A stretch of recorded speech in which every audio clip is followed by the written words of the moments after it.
everyone, Coach Cassandra and Coach Brandon here today, and we are going to cover the concept of locking out your deadlift with your legs versus your spine.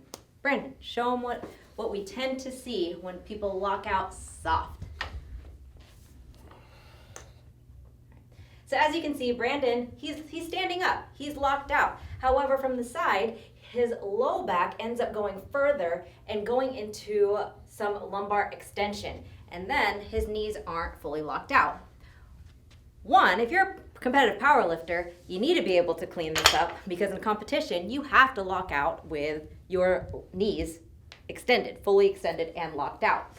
Now, if you're someone who just enjoys to do deadlifts, this is important because when we talk about trunk stiffness and core stability and the importance of bracing, one of the reasons why we focus on that as a foundation is because having optimal trunk stiffness is going to help transfer force to our powerhouse muscles, our hips, our legs. We want that rigidity of the trunk to help with optimal force transfer in a lift. Now with the deadlift, if you are trying to finish the lift here, now you've hinged at your spine, and that's not even getting you any extra credit in finishing out the lift. And so what we want to show you here is if I can have Brandon lock out tall through his legs, there's no reason to put that extra stress on your low back and keep going.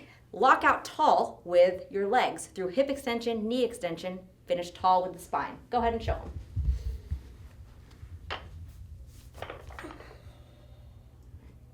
As you can see, lockout is strong, he's getting good knee extension, hip extension. There's no need for him to continue going back with his spine. Let's not put any extra stress on the spine if we don't have to. Anything to add? Yeah, so this usually happens one of two ways. The first way is just locking out really nice, and then for some reason going for extra credit here that you don't actually get. And then the second way is just having that struggle at the top, can't quite lock out your knees, so you think, okay, let's extend and look like I'm locking out. Either way, it's not good. There's injury implications. It implies that you are not using your legs as well as you could, specifically your knee extensors usually. And then lastly, you're not going to get the lift in actual competition for the most part, so it's very concerning, very much something we need to pay attention to.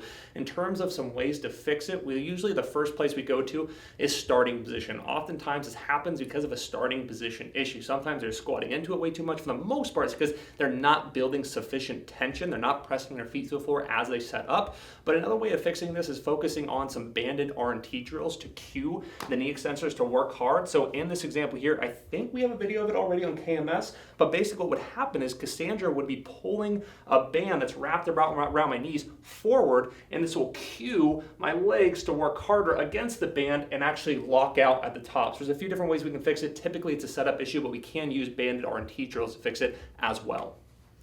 And lastly, another cue that I like to use is imagining like there is a wall behind you and you are going to lock out tall against the wall. The goal is to not hit your upper back and your head against the wall, imaginary wall behind you. So simple cue, finish tall, lock out with your legs. Nice.